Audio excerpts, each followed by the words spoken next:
আশা করি আপনারা সবাই ভালো আছেন। আলহামদুলিল্লাহ আমিও ভালো আছি। Welcome back to my channel. আজকে আমি আপনাদের সামনে আলু দিয়ে বোয়াল মাছের কারি রেসিপি নিয়ে হাজির হয়েছে। আশা করি ভিডিওটা আপনাদের ভালো লাগবে। এখন চলুন কীভাবে এই রেসিপিটা রান্না করতে হয় সেটা আপনাদেরকে দেখিয়ে দিই।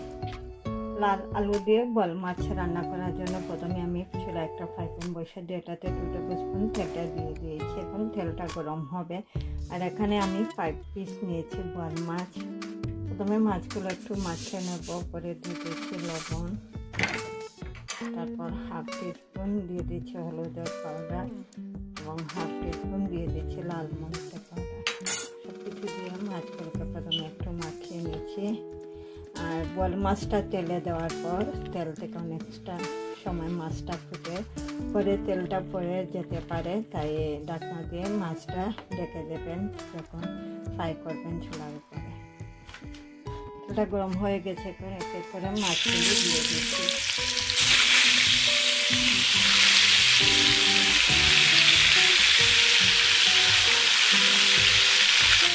মাছগুলিকে ঢেকে দিচ্ছি যাতে করে তেলটা পড়ে না যায়।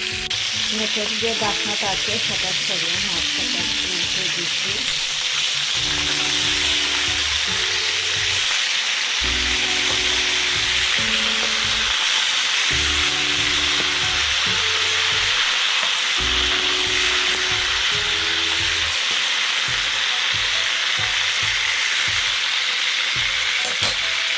সবগুলো মাছ উল্টে দিয়ে আবারও রেখে দিচ্ছি। মাছগুলো আরেকটা চুলায় ফ্রাই করার জন্য রেখে দিয়েছি। আর চুলা আরেকটা হাঁড়ি বসে দিয়ে এটাতে 2 টেবিল স্পুন তেলটা দিয়ে দিয়েছি। এখানে 2টা পেঁয়াজের পেস্ট বানিয়ে নিয়েছি।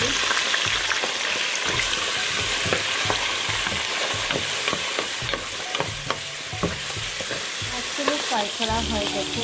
দেখুন চুলা আঁচটা বন্ধ করে এখন চুলার উপরে এগুলো রেখে দেবো। আর একটা চুলা যে পেঁয়াজটা কষানোর জন্য দিয়েছিলাম সেটা এখন দিয়ে দিচ্ছি স্বাদ মতো লবণ,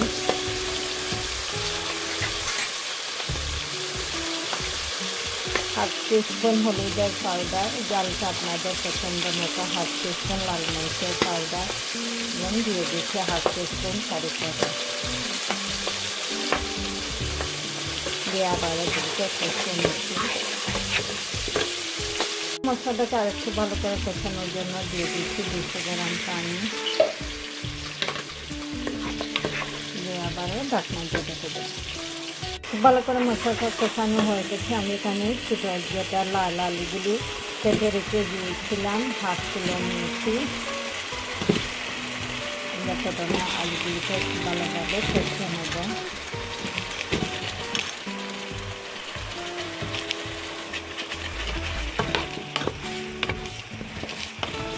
আবারও ঢাকনা দিয়ে ঢেকে দেবো। মশলাটা কষানোর জন্য প্রথমে দিয়েছিলাম 200 গ্রাম পানি, এখন দিয়ে দিচ্ছি আরও 500 গ্রাম পানি। এতে আলুটা খুব সুন্দরভাবে সিদ্ধ হয়ে যাবে। আবারও ঢাকনা দিয়ে রেখে দিচ্ছি। আলুটা মোটামুটি সিদ্ধ হয়ে গেছে। আমি যে মাছগুলো ভেজে রেখে দিয়েছিলাম সেগুলো এখন দিয়ে দিচ্ছি।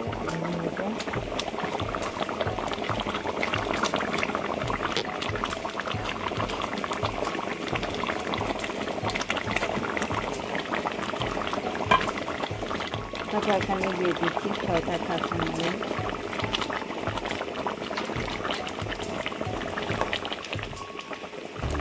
এটাতে খুব বেশি ঝোল হবে না, মাখামাখাই রান্না করবো।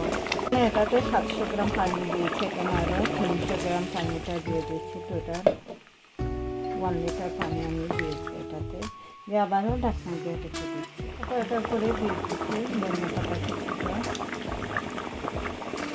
আলু দিয়ে বোয়াল মাছের কারি কিংবা ঝোল রেসিপিটা তৈরি হয়ে গেছে। আর 5 মিনিটের জন্য চুলার উপরে আলু দিয়ে বোয়াল মাছের কারি রেসিপিটা তৈরি হয়ে গেছে। চুলা থেকে নামিয়ে এখন আপনাদেরকে পরিবেশন করে দেখতে দিচ্ছি কীরকম হয়েছে।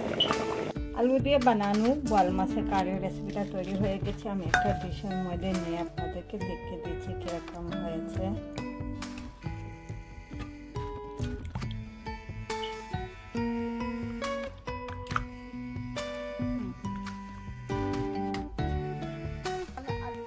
বোয়াল মাছের কারি রেসিপিটা তৈরি হয়ে গেছে। আমি একটা সার্ভিং ডিশের মধ্যে নিয়ে নিয়েছি। খুবই মজাদার এই কারি রেসিপি। আর আলু সবারই খুব কম বেশি সবারই অনেক পছন্দের খাবার, আর সেটা যদি হয় বোয়াল মাছ দিয়ে তাহলে তো আর কোনো কথা নেই। আজকে আমি এটা আমাদের বাসার দুপুরে লাঞ্চের জন্য বানিয়েছি, সাদা ভাতের সাথে পরিবেশন করেছি, সাথে দিয়েছি 1 পিস লেবু। আর আপনাদের আমার ভিডিওটা ভালো লাগলে লাইক কমেন্ট এবং ফ্রেন্ডদেরকে শেয়ার করবেন। আর যারা এখনো আমার চ্যানেলটাকে সাবস্ক্রাইব করেন না, আশা করি নতুন আরও রেসিপি দেখার জন্য আমার চ্যানেলটাকে সাবস্ক্রাইব করতে ভুলবেন না। আপনারা আমার ইউটিউব রেসিপি চ্যানেলে মাছের আরও অনেক কারি রেসিপি আছে, কিংবা বোয়াল মাছেরও আরও অনেক রেসিপি আছে, চাইলে আপনারা সেগুলোও দেখে নিতে পারেন। সবাই ভালো থাকেন, সুস্থ থাকেন। ইনশাল্লাহ আবারও নতুন কোনো ভিডিও নিয়ে আপনাদের সামনে হাজির হব। আল্লাহ হাফেজ।